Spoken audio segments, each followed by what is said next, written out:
AWSM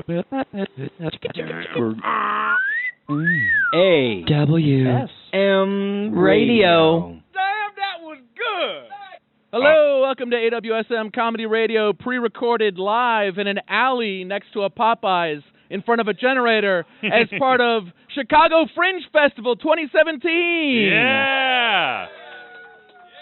Yeah, I'm Logan. I'm Tom. I'm Nick. Ooh, where's Nick? He's here. I assure everyone he's here. All right, we're here with KJ Whitehead and Dainty Lexicon. Hey, y'all. Hello. KJ Whitehead is a stand-up. Dainty Lexicon is a burlesque dancer. Let's start with Dainty. You're doing Vaudzilla tonight, right? Tonight, yeah, at 10:30 at Stage 773.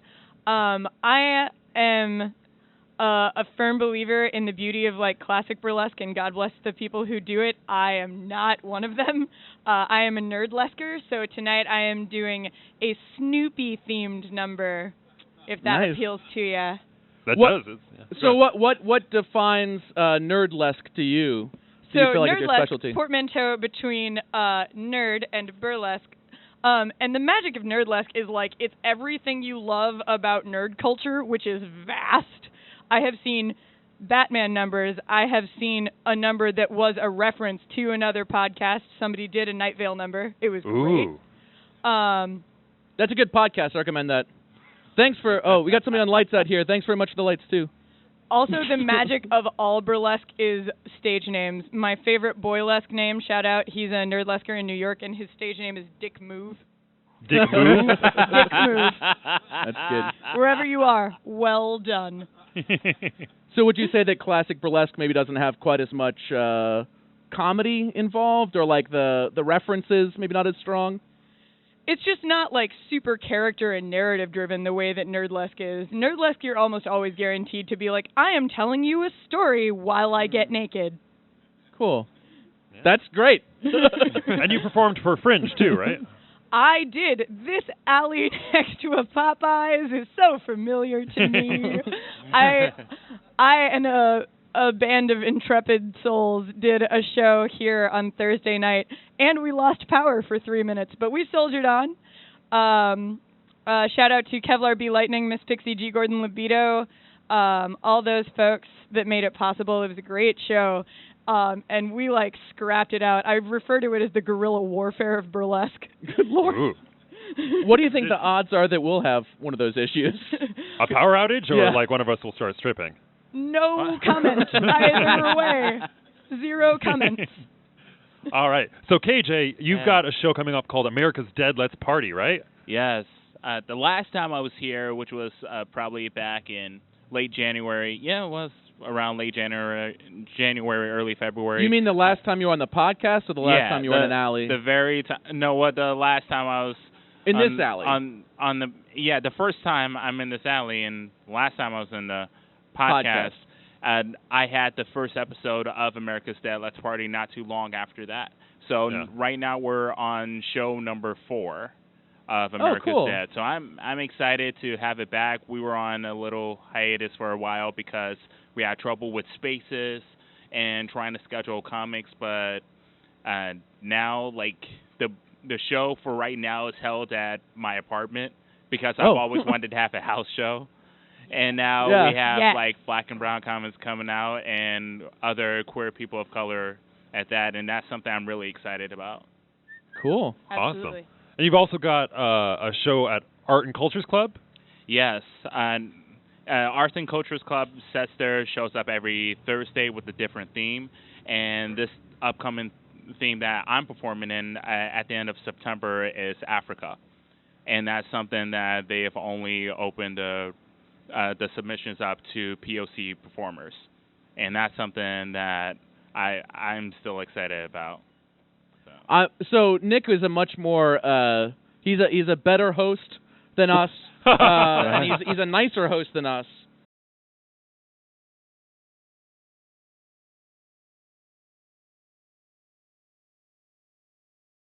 Holy shit, I'm old. You're right, Nick. You are kind of old too. But since I'm kind of a jerk, I'm going to put you on the spot. What's one fact about Africa that you could share? Or is there, have you done any like Have you learned something specifically for this, or this is the kind of thing that you'd normally prepare, but I'm really putting you on the spot. Like, what's something you could share with the audience today in relation to the show? It could be a personal thing too, I guess. Well, at least for me, it goes back to, and it might be a little dark, and it goes back to, like, when it comes to Africa, that sort of like what we have here in America, where we have the issue right now with police brutality and discrimination against people of color, specifically in my case, black. And also from where I'm from, on the south side of Chicago, there's also that sort of thing too, discrimination amongst other black people for either being too black or not black enough. And that same sort of thing seems to happen, I've heard, or at least thought of or read about, in Africa, where there are certain people who do not uphold certain African traditions and that are considered disappointments to their own race and people. And that... So do you feel like there's it's something about, like, confronting the expectations or judgments placed upon you or upon other people that you're connecting with, or that I feel that's confronting those expectations. That's what I'm about, because I have certain expectations about myself, coming from where I came from, especially what it's meant to be the strong black man. And for me, is from where I came from, a strong black man is Christian, heterosexual, cisgendered, and a father with kids and whatnot, a dominantly black family. And for me, I don't identify as a man. I'm certainly not straight. So well, all the other stuff, there's maybe some question to it, but there's one you're definitive about. Yeah. But my main thing in being out about myself, especially going to my shows and doing my shows in skirts and heels and makeup and whatever I feel like dressing, is just showing what I've said in my shows, that strong black men and strong black women come in more than just one mold. Cool. And that's something that I hope other POC or QPOC that comes to my shows and perform in my shows can show that when it comes reflecting on where they come from. So. Awesome. Nice. Thanks. Amazing. Thanks, Ali. I'm sorry I couldn't make that funny, but no, it's great. That was really interesting and great. Yeah. We always try to get a variety of perspectives and opinions on the show. And also, Dainty, you also perform probably with skirts and heels and makeup, but you have a whole different set of expectations probably in life to deal with. But you did perform here at the Fringe Fest just recently, right? Yeah. How was that?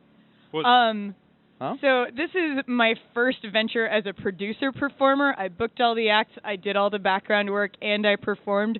And I did not at any point actually throw up or black out from nerves, but I got very close a couple times. Do you think that's on stage before? Like, I've felt like I've gone through waves where at times in my life I'll get super nervous, and at other times it's not an issue at all. But at the same time, other people can never tell. It seems like people are like, "Oh, you did so great." I'm like, "Oh man, I felt like I was like almost dying." Yeah, I've definitely, as a newer performer, I've definitely had moments where, like, I am tanking in real time, and people are like, "Couldn't tell. You look great. No worries." Like, as a burlesque dancer, you felt you were tanking? Yes. What? Like, I've dabbled in stand-up, and I felt like I was tanking sometimes. You could tell from, like, the audience not laughing. What's the burlesque equivalent? What's the burlesque equivalent of not laughing? I don't know that there is a burlesque equivalent for stand-up, because stand-up, the expectations are so brutal. Okay. Yeah. Steve Martin calls stand-up the ego's last stand, which is fair. Burlesque, at least in my experience of it, although it is not without sins and it is not without sinners, burlesque is a medium where everybody comes together, and, like, especially shows with women producer performers, queer POC producer performers, some of whom I have the privilege to know personally. like there is an expectation of warmth and love and body positivity and respect that like you're less likely to get heckled, I imagine. Does not have, yes, sir. I have never once been like, your boobs suck. No one's ever yelled that at me. But I feel like that is something that's in common, not that specifically, but there is some commonality though with stand-up. I'm sure that like as a solo performer though, you're by yourself. Yeah, you're packing just you and all the shit you brought to the show in your car, and then you take off all your clothes, and then you're done 3 minutes later somehow. Yeah. Maybe that part specifically is different, but the rest of it, yeah. Do you feel like you're by yourself at all, KJ, sometimes on stage, or like? A lot. Like I've been doing stand-up and along with sketch and improvisation since September 2013. Actually, this is my 4-year anniversary. Oh, today is? Yeah. Congratulations. Wow. And it's like, and going through the motions, like through my training, is I've dabbled in sketch and improvisation. I even had the colleagues that I followed throughout the years, and I've just found myself being separated. One, because I haven't found my voice yet, and two, admittingly so, I was the only person of color in a lot of my classes around the comedy scene. So eventually, one of my instructors, Jen Ellison, who I'm glad to have by my side still to this day, told me to attend the Chaser open mic at Comedy Sports back in 2013, and that from there I just kept doing it. At first, it was just a way of me getting my ideas out there, but now it's what I'm known for, and that's awesome. So, and it just sort of organically grew that you just started doing it more and more. And once I knew that I can make people laugh, I tried to get good at it. Yeah. I mean, I kind of had to because I knew it was going to take a while for me to finally catch up and finally find a group of people who are just as strange as I am. So, and I still haven't found it, but until that happens, I mean, I'm going to keep doing stand-up regardless, because now I love it. Tom and I are both pretty weird people. We've encountered some weird people. I'm sure they're out there. Somewhere there's that group of people. Yeah, I feel like this particular episode might be like the weird kid party. I've had lots of weird people on, though, right? We are in an alley. I think we should. There's a transit station directly across from us. It for sure is next door. Some orange cones out there, cars going by. Generator. We're right near like a bus CTA hub, which is great. There are brownies from a stranger over there. I don't know where this came from, actually. Brownies just showed up. But I'm sure. Could we credit the brownie provider? Yeah, well, let's. Fringe sponsor donors. They don't have a name. It's for them or it's from them? From Good, them. because I have been eating them. I've had 3. I also have eaten them. Oh, thanks, Fringe sponsor donors. Nick, you're like the king of segues. Let's see if you can come up with something there. Some people were playing this little game called cow tipping. What? I think that means it's time for a game. That means it's time for a game. Not cow tipping. We're not going to ask you to tip any cows. That's awful. All right, here's the game. We're going to set up for it.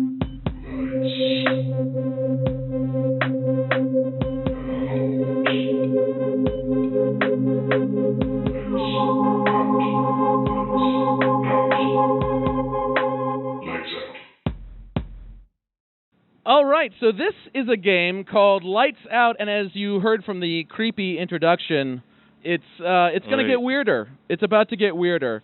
So each of you are blindfolded. Now, each of you has a cucumber and a condom on your lap, so go ahead and feel that now. Basically, what's going to happen is when I say, not yet, but when I say go, you guys are going to pick up your cucumbers and condoms, and you're going to unwrap the condom and put it on the cucumber to Tom's satisfaction. Once Tom sees that somebody has fully encased the cucumber in a way that would be satisfactory for safer sex, then Tom will declare a winner at that moment. If anybody rips a condom at any point, they are automatically disqualified, and the other person will win. Lights out. Do you have any questions? No. Okay, good. I'm just scared. I'm glad you said no, because the listener's going to think that you're gagged as well. But no, just blindfold. We should make that game a thing. I'm not. No complaints about that. Okay. No complaints. Yeah, and this is an educational game, I feel like. If you find yourself, live audience, where you're in a situation where the lights are out and you need to do this, maybe you can learn some techniques from our guest today about how to do this in a safe and quick manner. Okay, so here we go. I'm going to say it in 3, 2, 1, go. All right, they're both unwrapping. They got to be careful. Dainty's got it out. Dainty's got the condom out. She's finding the correct direction of the condom. And KJ's close behind. KJ got theirs behind. It's neck and neck. We see it coming down here. Oh, KJ wins! KJ wins! Oh, wow. Dainty's still going, though. All right, you may remove... there, Dainty's done. You may remove your... I'm glad that you followed through. It's like in a race where you have to keep running. That's good. And those are yours to keep if you want. You can take those home with you. I think the important thing to remember is that I was second place. I think that. I you got a silver medal for that. You got to put the air out in it. KJ even has a reservoir tip left. Yeah, you got that little extra, And some condoms, they actually do have, like, legit instructions. Never, like, throw them out. Like, never definitely. just wrappers? Instructions? No, they haven't, like, in some cases that you get at the Pride Parade, they have, like, packets of condoms that they toss out for free. Yes. And then they have some instruction booklets inside for those who might be virgins or who are not familiar with condoms.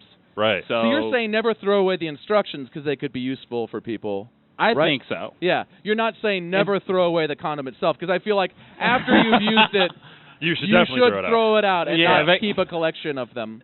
It's like they're all around my room.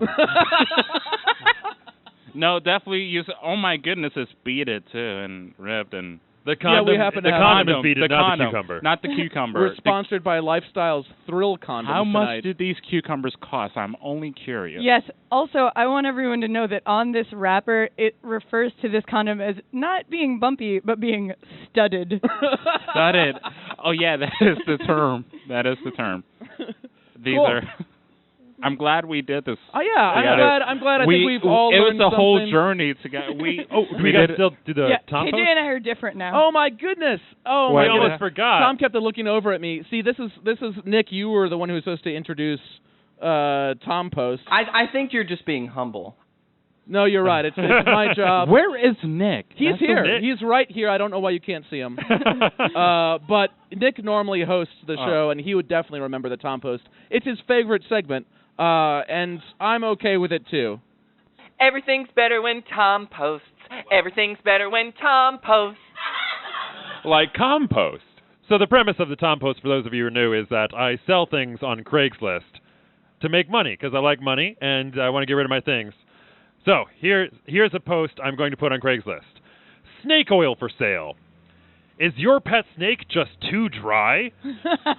Then buy my snake oil. Not only can it make your psoriatic serpent silky smooth, but it's good for all snake-related ailments, whether it's snake scabies, snake syphilis, snake pseudopregnancy, snake scarlet fever, snake SARS, snake septic shock, snake sickle cell anemia, snake smallpox, snake swine flu, snake swimmer's ear, snake sudden infant death syndrome, what the hell? Snake tetraamelia syndrome, snake phantom limb syndrome. My patented snake oil will cure it all. Snake side effects do include snake suicidal thoughts, snake psychopathy, and tennis elbow. Talk to your vet about Tom's snake oil. Everything's better when Tom posts. Everything's better when Tom posts. Like compost. All right, thanks very much, Tom. Thanks also to KJ and Dainty for being on the show. Tom, what do they have coming up? They've got Arts and Cultures Club with KJ Whitehead on September 28th. America's Dead Let's Party on September 26th. And Chicago Reader recommended thing for Second City, a workshop for KJ Whitehead and Godzilla tonight for Dainty Lexicon tonight. Everyone get in your time warp travels and go back to tonight. Vodzilla. Where is it? Vodzilla? Stage 773. Stage 773. Great. South of Belmont Red. And KJ, yours is in your apartment? Yes, America's Dad Let's Party is at my apartment. Go on Facebook for details. The address is up there. Great, thanks. Everybody give a round of applause to Dainty and KJ. Thanks, y'all.